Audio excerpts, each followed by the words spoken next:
Olá pessoal, o que define um bom investimento imobiliário? No final, o cliente não está comprando um imóvel, ele compra uma decisão financeira para a vida dele. E aí tá, né, o erro que a maioria das pessoas cometem, né? A maioria das pessoas vão olhar apenas o preço, a metragem, ou ficam presos ali no acabamento. Porém, o que esse investidor deveria estar olhando é potencial de valorização, qual que é a liquidez desse imóvel, como que ele pode funcionar como uma proteção patrimonial desse cliente, como que ele pode proporcionar uma qualidade de vida para as pessoas que vão estar ali. É exatamente aí que o corretor de alto nível precisa entender, aprender a enxergar para passar isso para o cliente. Primeiro ponto, localização. Localização não é marketing, é matemática. Em todas as pesquisas fica evidente e claro. Localização é o principal ativo, o principal componente que vai valorizar o imóvel. É simples, você vai no hotel na beira do mar, a diária do hotel de frente para o mar, para o fundo do mar é totalmente diferente. Os ativos que estão localizados mais centrais, próximos de grandes atrações, proporcionalmente eles têm aí de 20 a 25% a mais de valorização em relação ao imóvel que está atrás. Sem contar que hoje as pessoas querem, né, valorizar o seu tempo, proximidade, mobilidade, qual que é a infraestrutura que tem ao redor. E, gente, terreno bom é um item escasso. Então, bons terrenos em cidades que estão crescendo, terreno não vai nascer de novo.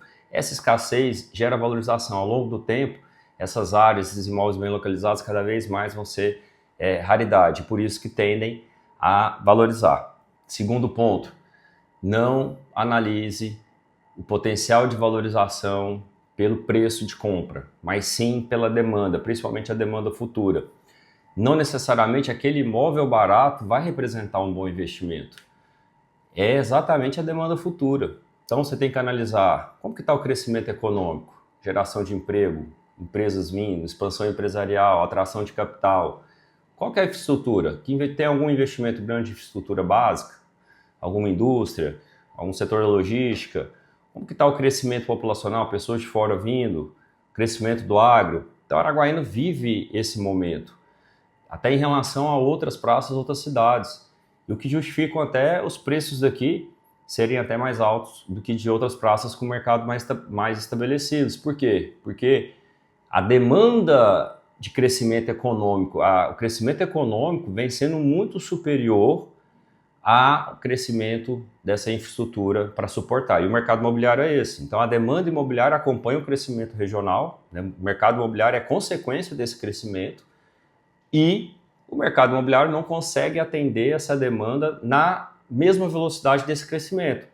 Então, na hora que a gente analisa e entende que esse ciclo está apenas começando, como que vai estar essa demanda daqui 5 anos, daqui 10 anos? Porque o imóvel é de longo prazo, não deve se pensar apenas no curto prazo, o cenário político de curto prazo, alguma situação do preço da saca da soja. Não, peraí. Vou analisar o imóvel investimento de longo prazo. O imóvel vai perdurar aí por 30 anos. Como que ele vai se comportar ao longo desse tempo? A demanda e a oferta vai estar numa situação mais interessante para esse investidor? Então, o investidor inteligente, ele antecipa esse ciclo. Ele não reage de forma, agora tem essa demanda, eu vou comprar e vou investir. Como em outros ciclos, né? Como no ciclo da pecuária, como no ciclo da Bolsa de Valores. Todo negócio que é de longo prazo, ele é cíclico e o investidor inteligente, ele não fica tentando adivinhar a alta e a baixa e pensamento de curto prazo. Ele tem um pensamento de longo prazo, de tá entrando, tá saindo, ter bons ativos para que no futuro, né, pode vir lá na frente, vai vir um ciclo, talvez esse imóvel vai valorizar muito. Talvez seja interessante sair, ou o aluguel que ele tinha, a receita, ele vai valorizar, ele vai adquirindo patrimônio ao longo do tempo. Liquidez é muito importante. Tem muitos amigos que, mas eu vou construir uma casa de 1 milhão para vender por 1,5 milhão, eu tenho uma margem muito boa, tudo bem. Mas às vezes você precisou investir 100% do seu capital e pode ser que muda o cenário de financiamento, você não consegue ter liquidez com esse imóvel. Então, assim, procure imóveis líquidos. E o que são os imóveis líquidos? Geralmente, os imóveis que têm uma liquidez maior, eles têm um ticket menor, eles têm uma localização inteligente, eles têm uma arquitetura que, ao longo do tempo, ela vai envelhecer bem. umas soluções, né, um prédio muito bem projetado, imóveis com plantas compactas, funcionais, que vão atender vários perfis de família, né? Já uma casa é mais difícil, porque a casa foi feita para aquela família. Talvez uma outra família com o mesmo tamanho vai querer elementos diferentes.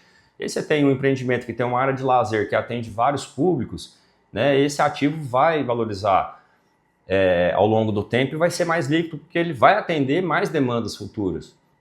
Então, a questão assim, qual que é a experiência que esse ativo? As pessoas hoje, muito mais do que ter a posse, elas querem ter experiência. Então, esse ativo tem condições de oferecer uma experiência melhor, está conectado com a cidade.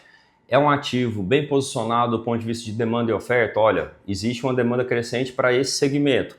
Por exemplo, crescimento econômico vai gerar as empresas que estão vindo para Araguaína ou que estão crescendo e expandindo, elas não têm onde ficar.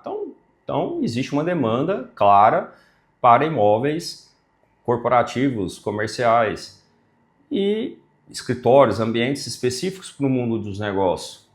E eu entendo que hoje não tem oferta aqui em Araguaína, muito limitada, com estacionamento. Então, assim, provavelmente um ativo que ofereça isso, ao longo do tempo, ele vai ter uma boa relação demanda-oferta e vai ser interessante. Então, o cliente ele tem que entender que ele não está comprando um imóvel. Vocês têm que passar para ele que ele está comprando uma transformação, que ele está comprando um ativo que, de alguma forma, vai valorizar o tempo daquelas pessoas, vai gerar uma segurança. E a segurança, a gente fala assim, segurança patrimonial, tranquilidade. Um ativo ele não perde valor, quem compra terra não erra. Ele entende que esse ativo, enquanto ele está trabalhando e ganhando dinheiro com o negócio dele, esse ativo ele está se valorizando ao longo do tempo. Ele está gerando renda passiva para ele. Ele tem que entender também o senso de pertencimento e de legado urbano. Então, esse empreendimento está contribuindo para a Araguaína do futuro? Eu estou contribuindo de alguma forma para o desenvolvimento regional? E com relação ao patrimônio? Eu estou tomando uma boa decisão inteligente e duradoura? No final, o corretor ele não pode ser apenas um apresentador de oportunidades. Ele tem que ser um consultor de decisões. Ele tem que realmente contribuir para aquele cliente, apresentar as situações, apresentar os cenários, as análises e induzir esse cliente para que ele tome uma boa decisão. Que esse corretor ele tem que questionar se o cliente realmente está tomando as boas decisões. No final, a decisão é do cliente. Agora, quem consegue explicar melhor a situação, o problema, vai vender essa solução melhor. Então, essa é o grande ponto. E aí, como que você pode orientar o cliente? Né? Algumas perguntas essenciais. Primeiro, como que está a escassez futura? Né? Essa localização, esse tipo de ativo vai ser mais escasso ao longo do tempo? Para onde que está crescendo? Quais são os eixos de crescimento da cidade? Qual que é a demanda futura? Existe uma demanda clara para esse produto e ela vai crescer, vai aumentar? Qual que é a liquidez que esse ativo vai gerar para você? Você consegue ter uma boa liquidez? Qual que é a sua visão patrimonial de longo prazo? Você pensa através de imóveis construir uma aposentadoria futura? Então, no final, gente, visão é realmente o que separa os vendedores dos consultores. O mercado, no final das contas, não é apenas ir lá, construir, vender, é entender da cidade, entender de comportamento, entender do futuro. O corretor que aprende isso, ele deixa de ser um vendedor e passa a orientar as decisões importantes de vida do cliente dele. Então, o imóvel pode até ser comprado pelo preço, mas um grande investimento é comprado por essa visão e entendimento de longo prazo.